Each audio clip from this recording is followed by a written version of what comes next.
EMI, electromagnetic induction, ये है आपका अगला chapter, electromagnetic induction.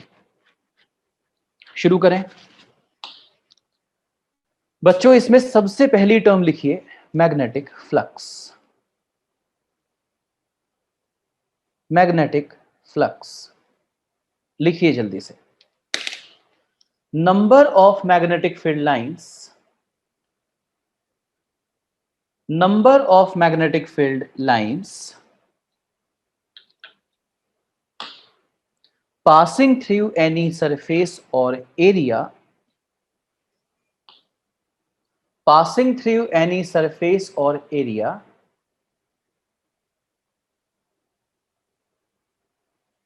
is the measure of, is the measure of magnetic flux, is the measure of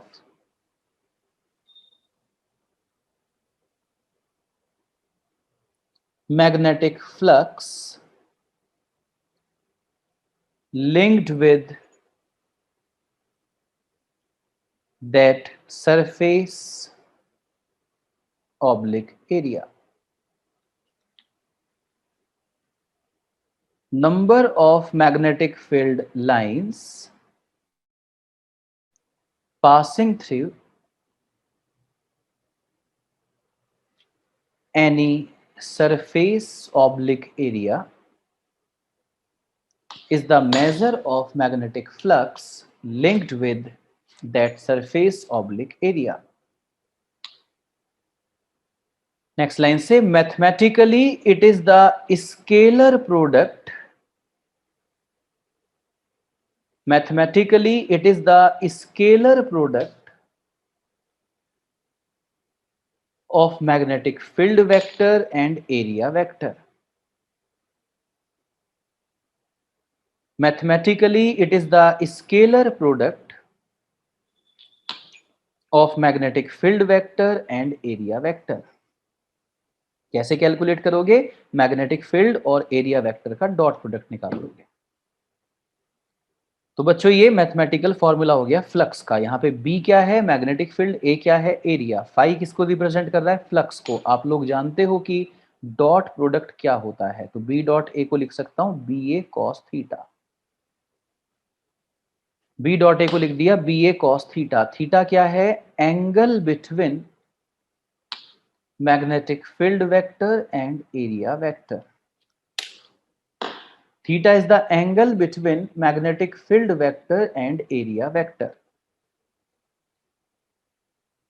आप जानते हैं ना कि एरिया एक वेक्टर क्वांटिटी है और इसकी डायरेक्शन किसी भी सरफेस के परपेंडिकुलर आउटसाइड होती है। Angle between magnetic field vector and area vector. चलो मैं आगे। जैसे बच्चों ये कोई सरफेस हो और इस सरफेस पे यहां इस तरह से आपको दिखाया गया है कि मैग्नेटिक फील्ड है, like this is magnetic field. तो एरिया तो सरफेस के परपेंडिकुलर होगा, एरिया ऐसे होगा। किसी भी सरफेस का एरिया उसके परपेंडिकुलर होता है। तो जैसे मेरे हाथ में आपको ये सरफेस नजर आ रही है, नजर आ रही है ना? सबको रेस्पॉन्स देना। ऐसे आपको ये सरफेस नजर आ रही है ना बच्चों? तो देखो ये पेन है, जरा हाथ उठा के रेस्पॉन्स। हाँ जी, तो ये देखो पेन, ये देखो ऐसे रख दिया मैंने पेन। तो पेन को आप मैग्नेटिक फील्ड की डायरेक्शन समझिए। देखो ये रखा पेन ऐसे। जबकि अगर आप इस सरफेस का एरिया मेरे से पूछें तो मैं कहूंगा एरिया सरफेस के परपेंडिकुलर होता है। अगर मैं सरफेस को ऐसे घुमा दूं और आपसे कहूं कि इसके एरिया की डायरेक्शन बताइए, तो आप कहेंगे सर सरफेस का एरिया उसके परपेंडिकुलर होता है। देखो ये रहा एरिया। जबकि मैग्नेटिक फील्ड कैसे बना रखा है मैंने? Magnetic field along the surface बना रखा है। तो magnetic field along the surface बना हुआ है, एरिया उसके परपेंडिकुलर बना हुआ है, तो दोनों के बीच में कितना एंगल हो गया? 90 डिग्री। इस टाइम अगर आप पूछें कि कितना फ्लक्स इस सरफेस से पास हो रहा होगा, तो मैं कहूंगा बी ए कॉस थीटा, जहां थीटा की वैल्यू 90 और कॉस 90 कितना होता है? 0। तो इस टाइम कोई भी फ्लक्स इस सरफेस से पास नहीं हो रहा। आप मैग्नेटिक फील्ड लाइंस को एक निडल की तरह समझिए, निडल मैग्नेटिक फील्ड लाइंस को। तो ये बताइए कि अगर ये मैग्नेटिक फील्ड लाइन एक निडल है और अगर मैं इस निडल को इस सरफेस पे ऐसे चलाता रहूं तो क्या ये निडल कभी इस सरफेस को पेनिट्रेट करेगी? क्या ये निडल कभी सरफेस को पेनिट्रेट करेगी? नहीं ना। और अगर कोई निडल किसी सरफेस को पेनिट्रेट नहीं करेगी तो आप कहेंगे needle is not passing through the surface. अगर आप चाहते हैं कि निडल इस सरफेस को पेनिट्रेट करे तो या तो आपको ऐसे परपेंडिकुलर आना पड़ेगा या आपको ऑब्लिक आना पड़ेगा। अगर आप अलोंग द सरफेस आ गए तो ऐसे केस में कभी भी पेनिट्रेट नहीं करेगी। तो ऐसा ही इस केस में हो रहा था कि मैग्नेटिक फील्ड लाइन सरफेस के पैरेलल है, तो मैग्नेटिक फील्ड लाइन सरफेस को पेनिट्रेट कभी नहीं करेगी। और जब तक मैग्नेटिक फील्ड लाइन सरफेस को पेनिट्रेट नहीं करेगी तब तक आप बोलेंगे field lines are not passing through the surface, इसलिए फ्लक्स यहाँ पे 0 आ गया है। बताइए बात समझ में आ गई बच्चों? लेकिन अगर इसी सरफेस में जिसका जो एरिया है वो ऐसे परपेंडिकुलर है, इसी सरफेस पे अगर हम मैग्नेटिक फील्ड लाइंस को थोड़ा सा इस तरह से बनाएं, लाइक दिस, ऐसे, मतलब ये ऐसे अंदर आई होगी और फिर यहां से देखो ऐसे बाहर निकली, फीलिंग आई, और ये जो एंगल है आपका वो 30 डिग्री है, और मैं आपसे फ्लक्स पूछूं तो आप कहेंगे B A cos theta. B मतलब magnetic field, B A cos theta, तो कॉस 30 डिग्री और कॉस 30 की वैल्यू आप जानते ही हैं, तो इस बार ये हो जाएगा फ्लक्स। तो बच्चों मैग्नेटिक फ्लक्स जो है वो होता है बी डॉट ए, मतलब बी ए कॉस थीटा। चले आगे, बी ए कॉस थीटा। तो बच्चों अगर magnetic flux B A cos theta होता है तो वो किस किस चीज पे डिपेंड करता है? एक तो मैग्नेटिक फील्ड पे डिपेंड करता है, एक एरिया पे डिपेंड करता है, और एक एंगल बिटवीन मैग्नेटिक फील्ड और एरिया पे डिपेंड करता है। कौन? Magnetic flux. मैग्नेटिक फ्लक्स किस किस चीज पे डिपेंड करता है? मैग्नेटिक फील्ड पे डिपेंड करता है, एरिया पे डिपेंड करता है, और मैग्नेटिक फील्ड और एरिया के बीच में जो एंगल है उस पे डिपेंड करता है। इसका ये मतलब हुआ कि अगर आप मैग्नेटिक फील्ड को चेंज कर देंगे, अगर आप मैग्नेटिक फील्ड को चेंज कर देंगे तो फ्लक्स चेंज हो जाएगा। अगर आप एरिया को चेंज कर देंगे तब भी फ्लक्स चेंज हो जाएगा। अगर आप एंगल को चेंज कर देंगे तब भी फ्लक्स चेंज हो जाएगा। और जैसे ही मैग्नेटिक फ्लक्स चेंज हो जाएगा बस वहीं से चैप्टर शुरू हो जाएगा, इलेक्ट्रोमैग्नेटिक इंडक्शन। इसका मतलब ये याद रखना कि ये जो चैप्टर है ना इलेक्ट्रोमैग्नेटिक इंडक्शन, ये क्या डील करता है? This chapter deals with what? तो जरा स्टार बना के लिखेंगे, electromagnetic induction. Electromagnetic induction deals with change in flux. याद रखना बच्चों, इस चैप्टर में हम फ्लक्स से नहीं चेंज इन फ्लक्स से डील करते हैं, याद रखना। Electromagnetic induction deals with change in flux, flux से नहीं चेंज इन फ्लक्स से डील करता है ये चैप्टर। फ्लक्स कितना भी हो, अगर चेंज नहीं हो रहा तो there will be no induction. Flux का चेंज होना जरूरी है इस चैप्टर में। EMI deals with change in flux. Electromagnetic induction deals with change in flux. अगला पॉइंट लिखेंगे Faraday's law. Faraday's law of electromagnetic induction. Faraday's law of electromagnetic induction. तो अभी तक इस चैप्टर में देखो ये थोड़ा सा अच्छा चैप्टर है और पता नहीं क्यों ये थोड़ा बच्चों को मुश्किल लगता है, तो जरा इसको समझ के चलेंगे। और कोई भी बात नहीं समझ में आए तो वहीं पूछिएगा। प्रेरणा, पावनी, आयुष और नंदिनी आपके हाथ ऊपर हैं, प्लीज नीचे रखें इनको। जब कोई डाउट हो तो प्लीज तब हाथ उठाइएगा। तो प्यारे बच्चों चैप्टर की शुरुआत कहाँ से हुई? मैग्नेटिक फ्लक्स से। और मैंने कहा मैग्नेटिक फ्लक्स किसको कहते हैं? तो नंबर ऑफ फील्ड लाइंस जो किसी सरफेस को पेनिट्रेट कर रही हो वो मेजरमेंट होती है मैग्नेटिक फ्लक्स का, जिसको मैथमेटिकली कैसे निकाला जाता है? Dot product of magnetic field vector और एरिया वेक्टर से। तो phi is equal to B A cos theta, जहां थीटा इन दोनों के बीच में एंगल है। फिर ये दो एग्जाम्पल लिए मैंने और इसके बाद ये कहा कि फ्लक्स तब बदलेगा जब या तो मैग्नेटिक फील्ड बदलेगा या एरिया बदलेगा या उन दोनों के बीच में एंगल बदलेगा, तब फ्लक्स बदलेगा। और बच्चों ये जो चैप्टर है ये फ्लक्स के साथ नहीं चेंज इन फ्लक्स के साथ डील करता है। इतनी बात मैंने अभी तक बताई और हेडिंग डाला Faraday's law of electromagnetic induction. लिखना शुरू करेंगे। फैराडे ने बच्चों कुछ पॉइंट्स बोले और वो क्या क्या पॉइंट्स हैं जरा लिखिए। पहला point, when flux passing through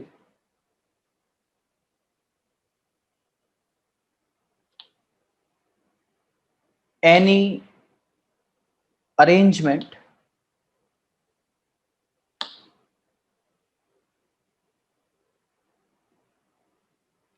changes, then an EMF will be induced there, and this process is known as induction. ये कहा फेराडे ने अपने पहले स्टेटमेंट में। फेराडे ने कहा कि जब किसी अरेंजमेंट से पास होने वाला फ्लक्स बदलता है तो उस अरेंजमेंट में एक ईएमएफ इंड्यूस हो जाता है।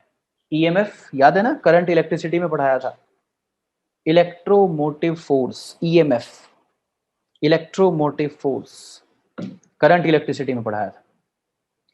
When flux passing through any arrangement changes, then an EMF will be induced there, and this process is known as induction. इस प्रोसेस को इंडक्शन कहते हैं। एक इंडक्शन इलेक्ट्रोस्टैटिक्स में भी आता है, वो डिफरेंट है, ये EMI वाला इंडक्शन है। अगला पॉइंट क्या कहा फेराडे ने? भाई फेराडे ने ये कहा कि जब किसी जगह फ्लक्स बदलेगा तो वहां पे इंड्यूस्ड EMF आ जाएगा। तो ऑब्वियसली लॉजिकल बात ये है कि अब उनसे पूछा जाएगा कि ये जो आपने बताया EMF आ जाएगा ये कितना होगा। अब उनसे ये पूछा जाएगा इसकी वैल्यू क्या होगी, तो वो अगले स्टेटमेंट में यही बता रहे हैं कि ये वैल्यू कितनी होगी।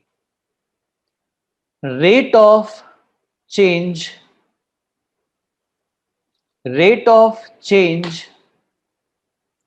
Of magnetic flux will be equal to magnitude of induced EMF। पहले स्टेटमेंट में उन्होंने बताया कि इंड्यूस्ड EMF आ जाएगा, दूसरे स्टेटमेंट में उन्होंने बताया कि इंड्यूस्ड EMF कितना आएगा। तो उन्होंने कहा कि जो रेट ऑफ चेंज होगा मैग्नेटिक फ्लक्स का, इंड्यूस्ड EMF उसके बराबर आएगा। ठीक है जी, तो रेट ऑफ चेंज मतलब D phi by D T, rate of change of magnetic flux, magnetic flux का symbol phi, rate of change of magnetic flux मतलब D phi by D T. क्या कहते हैं Faraday? Rate of change of magnetic flux, इसका mathematical expression बना D phi by D T, will be equal to, ये किसके बराबर होगा? Will be equal to magnitude, magnitude के बराबर होगा। किसका मैग्नीट्यूड? इंड्यूस्ड ईएमएफ का मैग्नीट्यूड। इसको मैंने ई से रिप्रेजेंट किया, इसको लिख दिया इक्वेशन नंबर 1। फेराडे ने अपने सेकंड स्टेटमेंट में कहा rate of change of magnetic flux will be equal to magnitude of induced EMF. तो इंड्यूस्ड ईएमएफ का जो मैग्नीट्यूड है वो rate of change of flux के बराबर आया, d phi by D t के बराबर आया। तो ईएमएफ आ गया बच्चों, मतलब जैसे बैटरी लग गई हो। भाई बैटरी जब आप किसी सर्किट में लगाते हो तो बैटरी क्या देती है? ईएमएफ देती है, और ईएमएफ आ गया। तो अगर ईएमएफ आ जाता है, अगर बैटरी आ जाती है, तो फिर उस सर्किट में करंट का फ्लो भी आ जाता है ना, प्रोवाइडिंग की सर्किट क्लोज हो, क्योंकि करंट क्लोज्ड पाथ पे चलती, इसलिए पाथ को क्लोज होना चाहिए। तो यही कह रहे हैं फेराडे अपने अगले स्टेटमेंट में कि अगर क्लोज्ड पाथ अवेलेबल है, क्लोज्ड कंडक्टिंग पाथ अवेलेबल है, तो वहां पे करंट का फ्लो भी हो जाएगा। तो अगला पॉइंट लिखेंगे, if closed conducting path, if closed conducting path is also available, if closed conducting path is also available there मतलब उस अरेंजमेंट में जिसकी बात चल रही है, then there comes a current flow, then there comes a current flow। तो मैंने कहा अगर किसी अरेंजमेंट से मैग्नेटिक फ्लक्स जो भी पास हो रहा था उसकी वैल्यू चेंज हुई, तो फेराडे कहते हैं कि वहां पे एक इंड्यूस्ड ईएमएफ आ जाएगा। अपने पहले स्टेटमेंट में वो यही कहते हैं। तो अपने दूसरे स्टेटमेंट में बताते हैं वो कि कितना आएगा ये इंड्यूस्ड ईएमएफ। तो उन्होंने कहा कि ये induced EMF rate of change of current के बराबर आएगा। Sorry rate of change of flux के बराबर आएगा, ये इंड्यूस्ड ईएमएफ। और तीसरे स्टेटमेंट में वो कह रहे हैं कि अगर उस जगह एक क्लोज्ड कंडक्टिंग पाथ अवेलेबल हुआ, एक कंडक्टिंग पाथ जो कि क्लोज्ड है अगर वो अवेलेबल हुआ, तो फिर वहां पर एक करंट का फ्लो भी स्टार्ट हो जाएगा। ठीक है जी, तो करंट का फ्लो भी स्टार्ट हो जाएगा। ये लीजिए करंट का फ्लो आ गया। तो करंट कितनी होती है, जब बैटरी आपको कोई ईएमएफ देती है सर्किट को, तो उसमें कितना करंट का फ्लो होता है, तो I is equal to E by R, जहां आर उस पाथ का, उस सर्किट का रेजिस्टेंस है, यहाँ पे आर रेजिस्टेंस है, रेजिस्टेंस नोट कीजिए।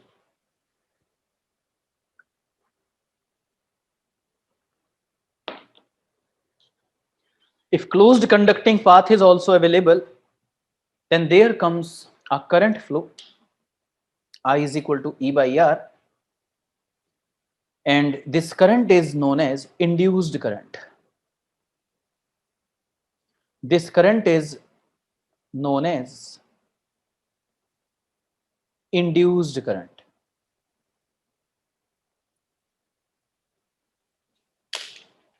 अश्विन ने कहा कि सर साइक्लोट्रॉन आप नहीं पढ़ाएंगे क्या? साइक्लोट्रॉन सिलेबस से हटा दिया गया है अश्विन, और जो चीजें सिलेबस से हटा दी गई हैं उनको मैं रिकॉर्डिंग में दे दूंगा, लाइव में नहीं पढ़ाऊंगा, रिकॉर्डिंग में ले लेना वो सब।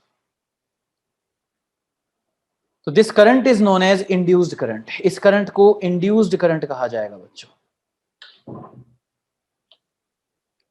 If closed conducting path is also available, then there comes a current flow, I is equal to E by R, our resistance है, this current is known as induced current।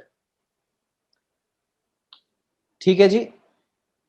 और अगला पॉइंट, फेराडेज लॉ खत्म हो चुके हैं यहाँ पे, यहाँ फेराडेज लॉ यहाँ पर खत्म हो गए हैं, और अगला पॉइंट लिखा जा रहा है direction of induced current,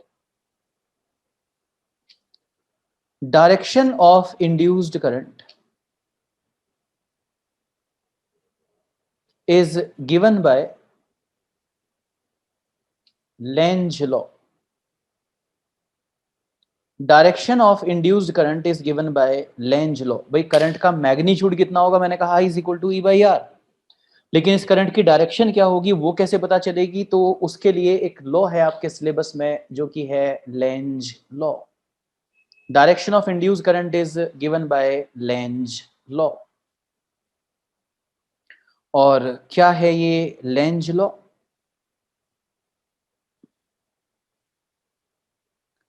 induced current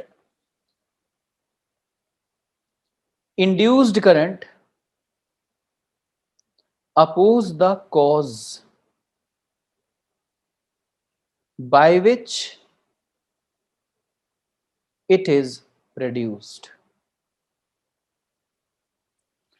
induced current oppose the cause by which it is produced।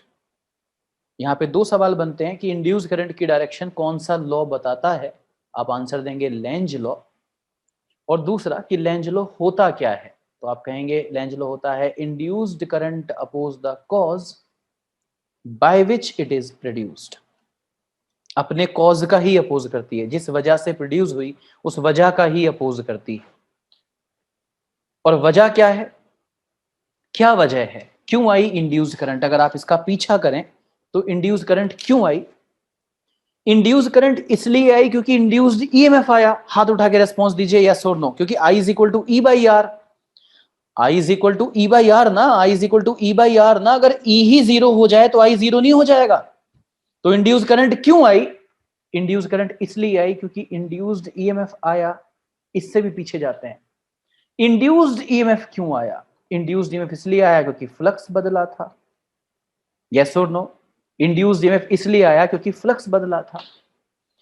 तो मैंने कॉज ढूंढ लिया कि असली कॉज क्या है, जड़ क्या है असली, तो पता चला कि फ्लक्स बदल रहा है, ये असली कॉज है जिसकी वजह से इंड्यूस्ड ईएमएफ आया, और इंड्यूस्ड ईएमएफ के आने की वजह से करंट आ गई।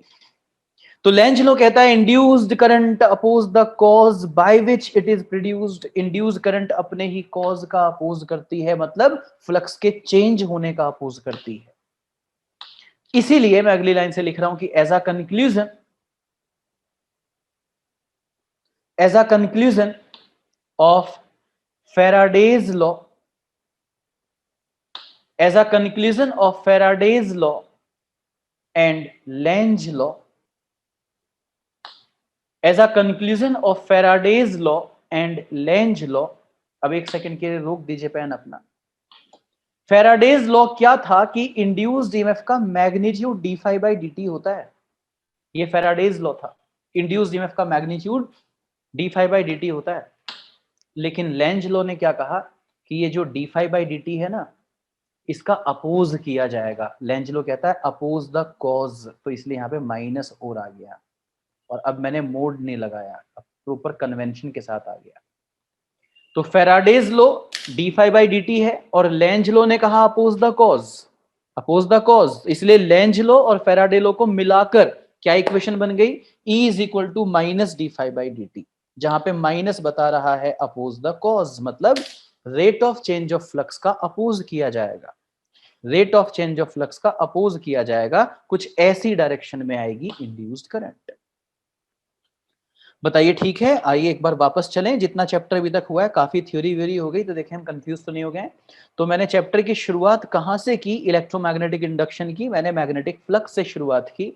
और पहली बात मैंने ये बताई कि किसी भी सरफेस या एरिया से, किसी भी अरेंजमेंट से जो number of magnetic field lines pass होती हैं, उसको जो पेनिट्रेट करती हैं, वही मेजरमेंट होता है वहां से पास होने वाले फ्लक्स का। और बी डॉट ए इसका फॉर्मूला है, जिसको बी ए कॉस थीटा कह सकते हैं। थीटा एंगल है मैग्नेटिक फील्ड और एरिया के बीच में।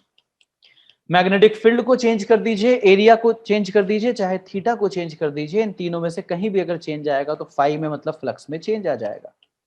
फिर मैंने कहा इस चैप्टर में सबसे इंपॉर्टेंट बात अगर तुम मेरे से पूछो क्या है, तो मैं कहूंगा कि ये चैप्टर फ्लक्स से नहीं, चेंज इन फ्लक्स से डील करेगा। तो आपका सारा ध्यान इस पूरे चैप्टर में आगे आगे केवल इसी बात पे होना चाहिए कि फ्लक्स चेंज हो रहा है क्या, इसी बात पे आपका ध्यान इस पूरे चैप्टर में आगे आगे जब मैं चैप्टर में बढ़ूं तो होना चाहिए।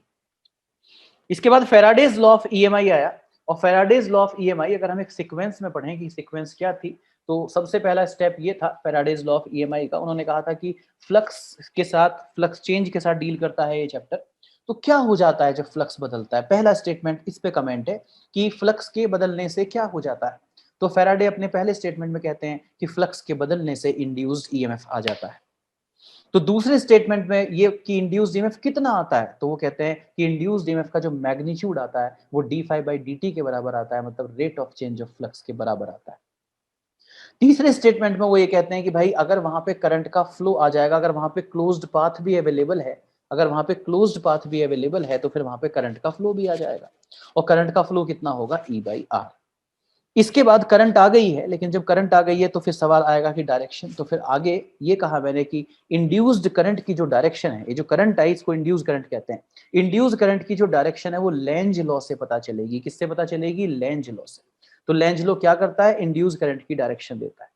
लेंज लॉ होता क्या है, induce current oppose the cause by which it is produce. Induce current अपने ही ओरिजिन का अपोज करती है, उसी वजह को चैलेंज करती है, उसी वजह का अपोज करती है जिस वजह से ये सर्किट में आई थी। Induce current oppose the cause by which it is produced. और वो वजह क्या है, वो वजह है फ्लक्स का चेंज होना, क्योंकि ना फ्लक्स बदलता तो ना इंड्यूस्ड ईएमएफ आता, और इंड्यूस्ड ईएमएफ नहीं आता तो I is equal to E by R में ई जीरो हो जाता, तो आई भी जीरो हो जाता। तो वजह क्या है, बेसिक बात क्या है, फंडामेंटल क्या है कि फ्लक्स बदला। तो अगर कॉज का अपोज करना है तो फ्लक्स के बदलने का अपोज करना है, d phi by D t का अपोज करना है। इसलिए मैंने कहा कि लेंज लॉ और फेराडेज लॉ को अगर मिला दिया जाए तो मिला के क्या इक्वेशन बनेगी, तो मिला के इक्वेशन बनेगी E is equal to minus d phi by D t. E is equal to minus d phi by D t. बच्चों में आगे चलो, तो एक टर्म में बहुत देर से बोल रहा हूं EMF, और आपको शायद याद होगा करंट इलेक्ट्रिसिटी में पढ़ के कि ये जो EMF है ये इलेक्ट्रोमोटिव फोर्स होता है। और आप ये जानते होंगे कि इलेक्ट्रोमोटिव फोर्स जो है वो कोई फोर्स नहीं होता, electromotive force is not a force. फिर ये क्या होता है, ये work done per unit charge होता है जो बैटरी करती है सर्किट को पूरे सर्किट में घुमाने में। इसका मतलब ईएमएफ जो है वो एक वर्क है, और वर्क क्या होता है, वर्क एनर्जी है।